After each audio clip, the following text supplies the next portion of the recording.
Bismillahirrahmanirrahim. Starting with the greatest name of Almighty Allah, who is Rahman and Rahim, who is the most merciful and the most beneficent.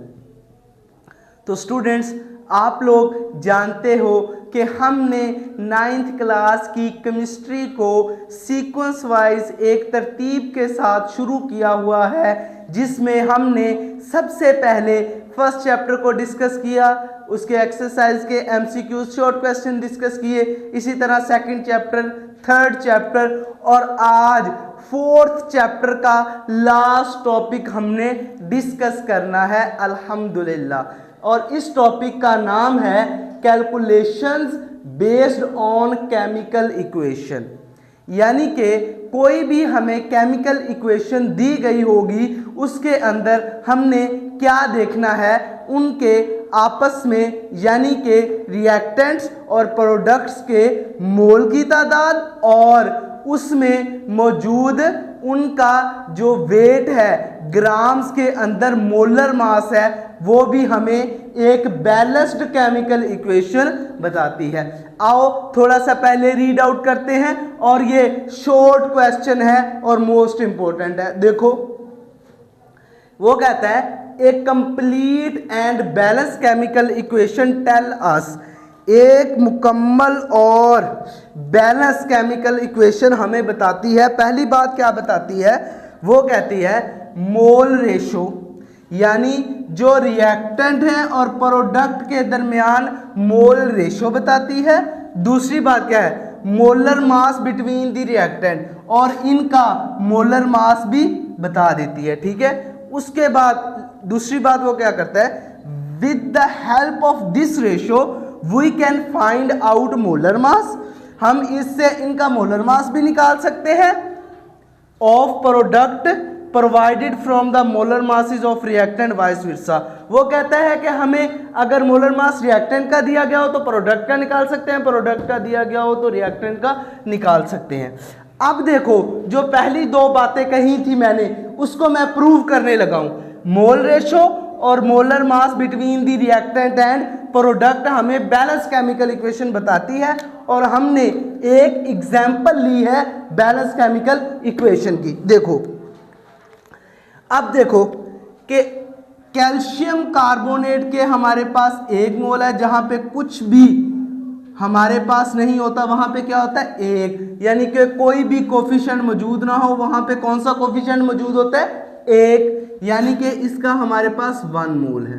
कितने moles हैं, 1 मोल। ठीक है, अब इसका coefficient मौजूद है 2, तो इसके कितने मोल्स होंगे, 2 मोल्स। अब देखो 2 मोल्स। अब देखो कैल्शियम क्लोराइड कोई कोफिशिएंट नहीं है, इसका 1 मोल है। उसके बाद H2O वाटर का 1 मोल है और कार्बन डाइऑक्साइड का भी 1 मोल है। ठीक है, अब देखो रिएक्टेंट के कितने मोल्स हैं, 1 और 2 3, और प्रोडक्ट के 1 2 3। अब देखो 3 मोल्स रिएक्टेंट है और 3 मोल्स प्रोडक्ट है। अब हमने एक मोल्स रेशो को फाइंड आउट कर दिया, बता दिया। अब हमने क्या बताना है, molar mass between reactant and product. अब हमने क्या बताना है, molar mass between reactant and product. Molar mass मालूम करने के लिए हमें इनका मास नंबर पता होना चाहिए तमाम एलिमेंट्स का। तो आओ हम पहले करते हैं कैल्शियम कार्बोनेट का मोलर मास मालूम। देखो CaCO3। अब देखो जो हमारे पास calcium CaCO3 is equal to, calcium का हमारे पास मास नंबर कितना है, 40। उसके बाद कार्बन का कितना है, 12, और ऑक्सीजन का कितना है, 16। अब हम क्या करेंगे, देखो अब हमने क्या करना है कि 40 प्लस कार्बन का कितना है, 12, प्लस ऑक्सीजन का 16, और इसके कितने एटम्स हैं, 3, तो इसको 3 से मल्टीप्लाई कर देंगे। 40 प्लस 12 प्लस 16 को 3 से मल्टीप्लाई करोगे तो 48 आएगा, 48 आएगा। ये 52 प्लस 48 इज इक्वल टू 100, यानी कि 100 ग्राम्स ऑफ कैल्शियम कार्बोनेट मौजूद है, यानी कि कैल्शियम कार्बोनेट का मोलर मास कितना है हमारे पास 100 ग्राम। ठीक है, हमने कैल्शियम कार्बोनेट का मास मालूम कर लिया, कितना है हमारे पास 100 ग्राम। उसके बाद हमने किसका मालूम करना है 2HCl, 2 मोल्स ऑफ HCl, यानी कि 2 मोल्स है हमारे पास हाइड्रोक्लोरिक एसिड के। अब देखो हाइड्रोजन 2 है और इसका मास नंबर 1 है, प्लस क्लोरीन भी 2 है और इसका मास नंबर है 35.5।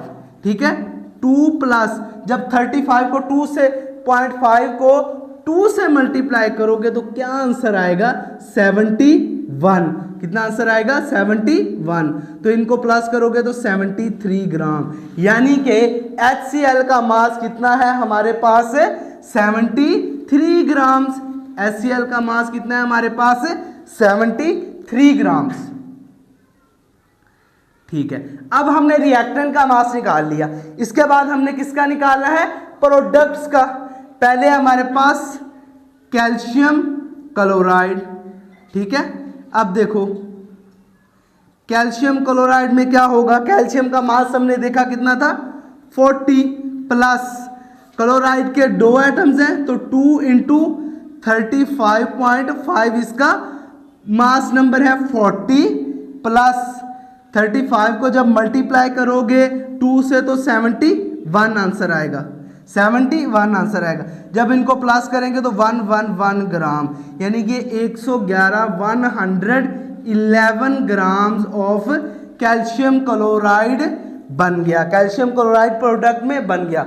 अब हमने किसका मास देखना है H2O का, किसका मास देखना है वाटर का। अब देखो हाइड्रोजन कितने हैं हमारे पास 2 और इसका मास नंबर है 1, ऑक्सीजन एक ही है और उसका मास नंबर कितना है 16, तो 2 into 1 2 plus 16 is equal to 18, यानी कि जो हमारे पास वाटर है उसका कितना मास है 18 ग्राम मोलर मास है। अब कार्बन डाइऑक्साइड का बच गया, कार्बन डाइऑक्साइड रहेगी। मैंने कहा मैंने दोनों बातों को प्रूव करना है, मोल रेशो बराबर प्रूव कर दी, अब मैंने molar mass of reactant and product equal prove करनी है। अब देखो कार्बन डाइऑक्साइड का मास मालूम करना है CO2, कार्बन का कितना मास है 12, प्लस ऑक्सीजन के 2 एटम्स है और इसका मास कितना है 16, 12 प्लस 32 तो ये कितना हो जाएगा 44, कितना हो जाएगा जब इनको प्लस करेंगे तो 44। अब देखो, अब देखो देखो देखो, यानी कि 44 ग्राम्स ऑफ कार्बन डाइऑक्साइड है। ठीक है, मोल रेशो इक्वल हमने फाइंड कर ली। अब हमने रिएक्टेंट और प्रोडक्ट का मोलर मास भी इक्वल फाइंड कर लेना है। 100 में क्या करें 73 को प्लस करें रिएक्टेंट को तो 371, यानी कि 173 ग्राम्स ऑफ रिएक्टेंट, प्रोडक्ट को प्लस करते हैं। देखो 1 और 8 9 और 4 कितना होता है 13, 1 1 1 और 1 2 और 1 कितना होता है 3 3 और 4 7 और 1 का 1, 173 और 173, यानी कि ये बात इन्होंने बिल्कुल एग्जैक्ट बता दी कि a balance chemical equation tell us mole ratio molar mass between reactant and product always equal, always equal.